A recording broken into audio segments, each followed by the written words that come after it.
नमस्कार दोस्तों, आप देखना शुरू कर चुके हैं दी रेल नौकरी शो। दोस्तों, इस वीडियो में हम बात करेंगे टेक्नीशियन सिग्नल यानी ईएसएम के बारे में। ईएसएम का selection process, training, job profile, salary और प्रमोशन के बारे में जो भी क्वेश्चन है, सारे क्वेश्चनों का मैं इस वीडियो में जवाब देने का प्रयास करूँगा। दोस्तों, आपसे अनुरोध है कि चैनल को सब्सक्राइब जरूर कर लें और अब से हमारा ये जो सेगमेंट है इसका एक वीडियो एवरी संडे को आएगा।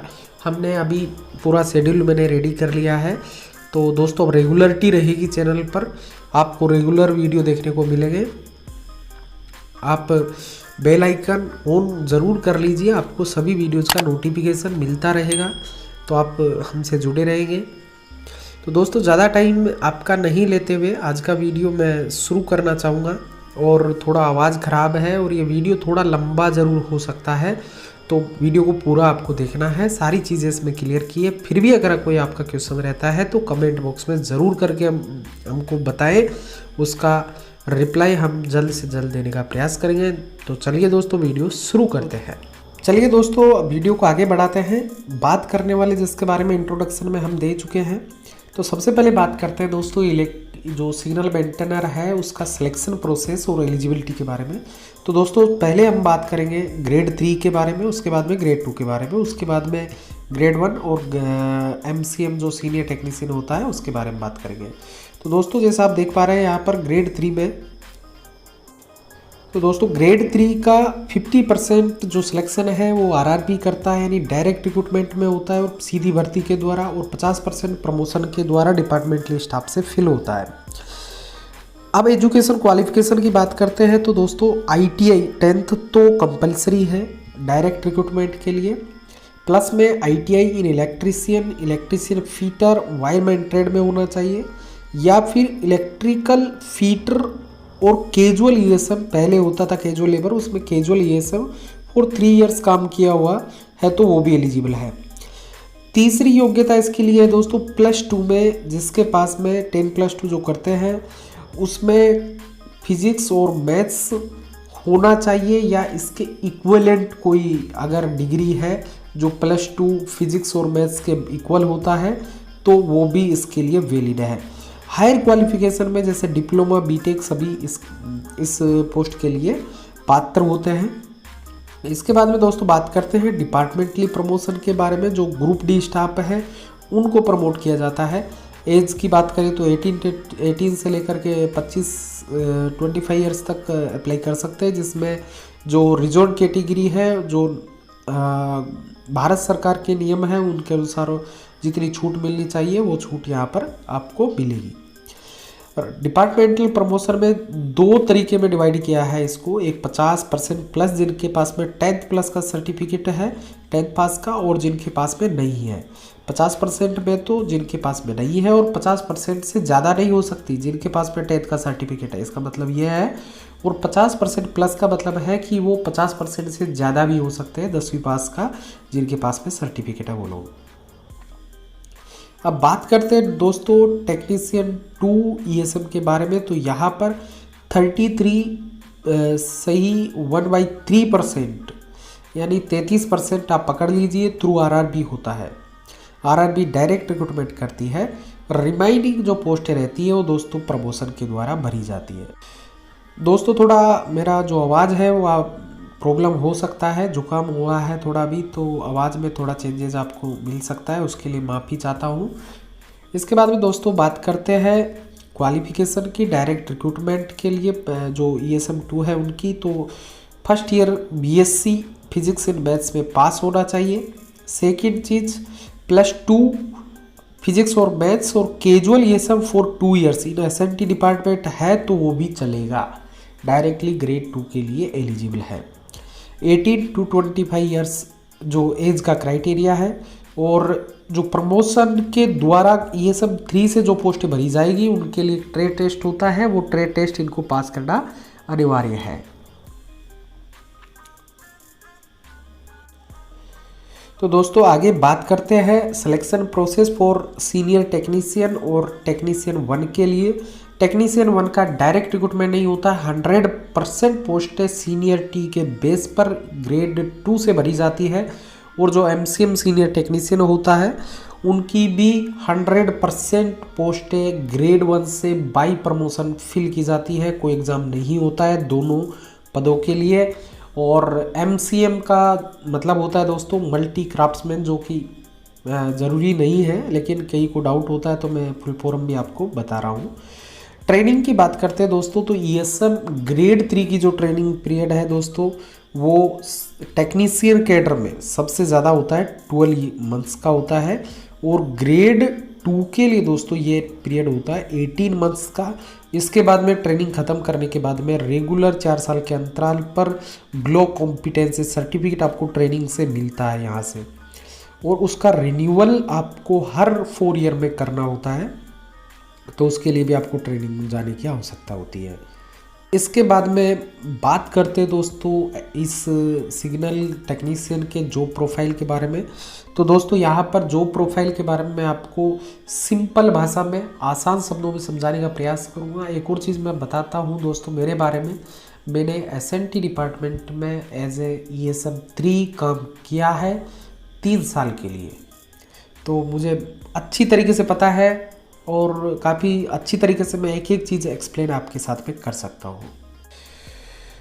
तो दोस्तों सबसे पहले बात करते हैं, मैं जो इक्विपमेंट है उनको 2 तरीके कैटेगरी में डिवाइड करूँगा। एक सिग्नल के इक्विपमेंट्स जो स्टेशन बिल्डिंग के बाहर होते हैं, एक वो जो स्टेशन के अंदर होते हैं। तो दोस्तों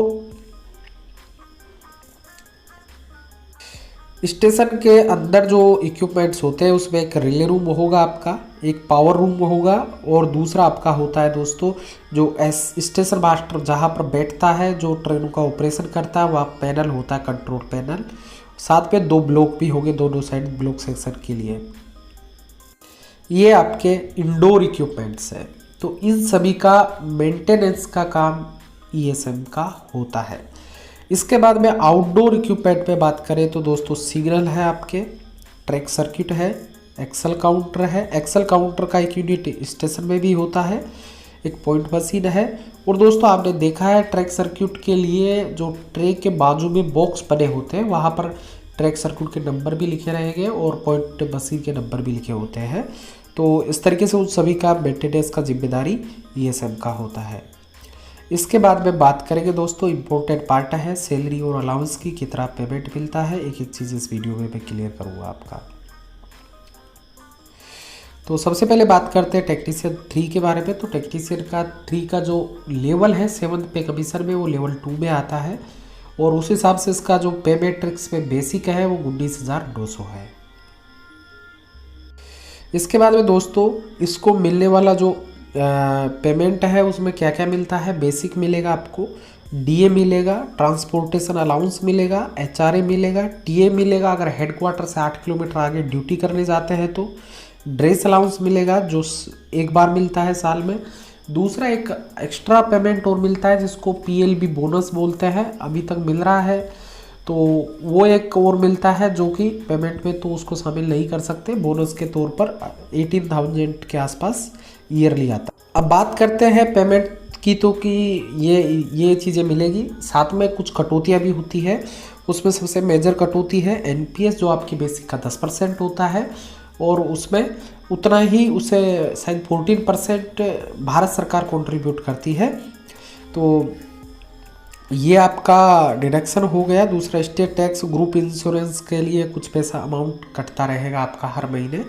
तो ओवरऑल ये समझ लीजिए आपके जो टोटल ग्रोस पे बनता है उसका लगभग 12 से 13% आपका कट जाता है। इसके बाद में जो नेट पे मिलता है वो अप्रोक्सीमेटली 22 से 24,000 के आसपास आपका पर मंथ आएगा। ESM 3 में ट्रेनिंग के दौरान दोस्तों स्टाइफंड मिलता है जिसमें आपको बेसिक प्लस DA मिलेगा। इसके बाद में बात करते हैं टेक्नीशियन 2 की। टेक्नीशियन 2 जो है लेवल 4 में 25,500 बेसिक है, 2400 ग्रेड पे होता है, सेम अलाउंसेस मिलेंगे, सेम डिडक्शन होगा। अप्रोक्सीमेटली जो पेमेंट है इनका वो 28,000 से 30,000 के बीच में आएगा, ज़्यादा भी हो सकता है अगर TA का अमाउंट थोड़ा ज़्यादा हुआ तो। तीसरा टेक 1 जो लेवल 5 में 29,200 बेसिक होता है, 2800 ग्रेड पे होता है। सेम अलाउंस सेम कटौतियाँ होती है और उसके बाद में इनका जो नेट पे बनता है वो 32,000 से 35,000 के आसपास बन जाएगा। इससे ज़्यादा एक ही कंडीशन में मैं बोला हूँ, टीए का अमाउंट अगर थोड़ा ज़्यादा होता है तो थोड़ा पेमेंट ज़्यादा बढ़ सकता है। एमसीएम सीनियर टेक्नीशियन की बात करें तो लेवल 6 में 35,400 इसका बेसिक होता है, 4200 ग्रेड पे होता है। बाकी चीज़ें सेम है, जो नेट पे है वो 40,000 से 45,000 के बीच में पकड़ लीजिए आप शुरुआत में। एक सैलरी का मैंने डिवाइड किया है, एक पुराना कैलकुलेशन पड़ा था उसको मैंने यहाँ पर डाला है आपके लिए। जैसे ESM 3 की बात करें तो ESM 3 का 19,900, उसके बाद में उसका अभी 17% DA रेट है तो उसका 17% निकाल दो, वो अमाउंट यहाँ आ जाएगा।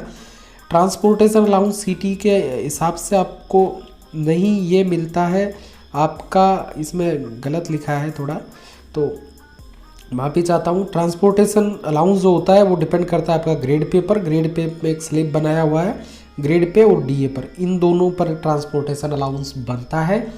तो दोस्तों ट्रांसपोर्टेशन अलाउंस की अगर आपको कैलकुलेशन चाहिए तो एक शॉर्ट वीडियो में इसके ऊपर भी बना दूंगा, आप कमेंट करके ज़रूर बताएं कि ट्रांसपोर्टेशन अलाउंस कैसे कैलकुलेट होता है। इसके बाद में बात करते हैं दोस्तों HRA की। HRA भी अभी 8, 16 और 24% है। टीए का जो रेट है अप टू 2800 ग्रेड पे, वहाँ तक आपको 500 रुपये पर डे के हिसाब से मिलेगा, उसके बाद में 800 रुपये पर डे के हिसाब से मिलता है। तो टोटल जो पेमेंट है वो 22,000 23,000 के आसपास इसमें आ रहा है, तो अभी 24-25 आप पकड़ सकते हैं इसको।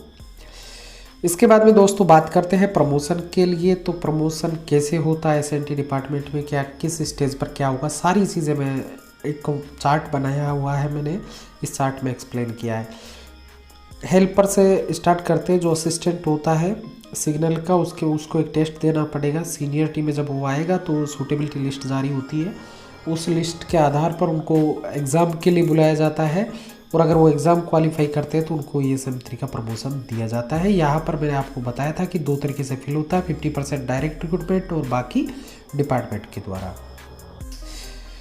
नेक्स्ट बात करें दोस्तों, इसके बाद में जब ESM 3 हो गए तो उसके 2 से 3 साल हर डिवीज़न में ये जो टाइम है ये अलग अलग होता है, कितना भी टाइम वैकेंसी कितनी अवेलेबल है और कितने लोग उस कैडर में अवेलेबल, आपकी सीनियरिटी क्या है, इन सभी पर डिपेंड करता है। तो प्रमोशन जो है 3-4 साल आप पकड़ लीजिए ग्रेड 3 से ग्रेड 2 जाने के लिए।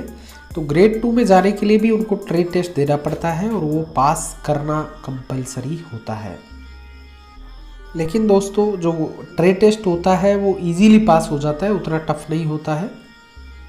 इसके बाद में आपके अगले 2 प्रमोशन ग्रेड 2 से ग्रेड 1 और ग्रेड 1 से MCM बिना एग्ज़ाम के ओनली सीनियरिटी और वैकेंसी अवेलेबल होती है तो उसके आधार पर दे दिए जाते हैं। अब यहाँ पर एक और चीज़ है दोस्तों, अब ये तो आपका टेक्नीशियन कैडर हो गया, यहाँ तक MCM तक का ये सारा टेक्नीशियन कैडर है। इसके बाद में आता है सुपरवाइज़र कैडर, जिसमें JEE SSC शामिल होते हैं। तो JEE SSC बनने के लिए क्या एलिजिबिलिटी क्राइटेरिया और कैसे इनका सिलेक्शन होता है। JEE का डायरेक्ट रिक्रूटमेंट भी होता है, जो जैसा कि आप जानते हैं। बाकी प्रमोशनल जो रिक्रूटमेंट होता है वो कैसे होता है, यहाँ पर 2 तरीके से LDC एग्ज़ाम होता है। एक तो वो एग्ज़ाम जिसमें केवल MCM या सीनियर टेक्नीशियन ही पार्टिसिपेट कर पाएंगे। दूसरा वो एग्ज़ाम होता है जिसमें जिनका रेगुलर 3 ईयर सर्विस कंप्लीट हो चुका है, ESM 3 से लेकर के MCM तक कोई भी आदमी उसके लिए अप्लाई कर सकता है। तो दोस्तों इसके बाद में डायरेक्टली एग्ज़ाम पास करके JEE बना जा सकता है। JEE के बाद में SSC के लिए कोई एग्ज़ाम नहीं देना पड़ता प्रमोशन के केस में। इससे पहले डायरेक्ट रिक्रूटमेंट भी होता था SSC का, जो रेलवे बोर्ड के द्वारा 2017-18 से आई थिंक बंद कर दिया गया है। अभी तो डायरेक्ट रिक्रूटमेंट SSC का नहीं होता है। इसके बाद में LDC एग्ज़ाम, वही सेम प्रोसीजर है एग्ज़ाम का। अगर SSC बन गए, SSC बनने के बाद में भी LDC एग्ज़ाम दे करके आप ऑफिसर भी बन सकते हैं। तो SSC के बाद में नेक्स्ट प्रमोशन आपका आएगा ADST का। इसके बाद में DST, सीनियर DST, ये रैंक है लेकिन अगर यहाँ पर आप ज्वाइन किए तो थोड़ा मुश्किल होता है, वहाँ तक पहुँचते पहुँचते सर्विस ख़त्म होने के आसपास होती है, तो उतना टाइम नहीं वो मिल पाता है कि वो सीनियर DST तक पहुँच पाए। लेकिन ADST बना जा सकता है, DST भी बना जा सकता है, ज़्यादा इम्पॉसिबल काम नहीं है। तो दोस्तों ये हमारा जो वीडियो है, आपको इसमें मैंने सारे पॉइंट क्लियर करने का प्रयास किया है। फिर भी कोई चीज़ें मेरे से, कोई पॉइंट मेरे से मिस हुआ है या कोई आपका क्वेश्चन है तो कमेंट में ज़रूर पूछिए। एक शिकायत है दोस्तों, जैसा ये स्क्रीनशॉट मैंने आपके साथ शेयर करने का प्रयास किया है, मेरे चैनल पर यहाँ पर वीडियो 82.4% ऐसे लोग हैं जो सब्सक्राइब नहीं किए हुए हैं। दोस्तों आपसे अनुरोध है, प्लीज़ यार चैनल को सब्सक्राइब ज़रूर करें। अच्छा से अच्छा कंटेंट आपको मैं देने का प्रयास करूँगा। आज का वीडियो देखने के लिए धन्यवाद। जय हिंद, जय भारत।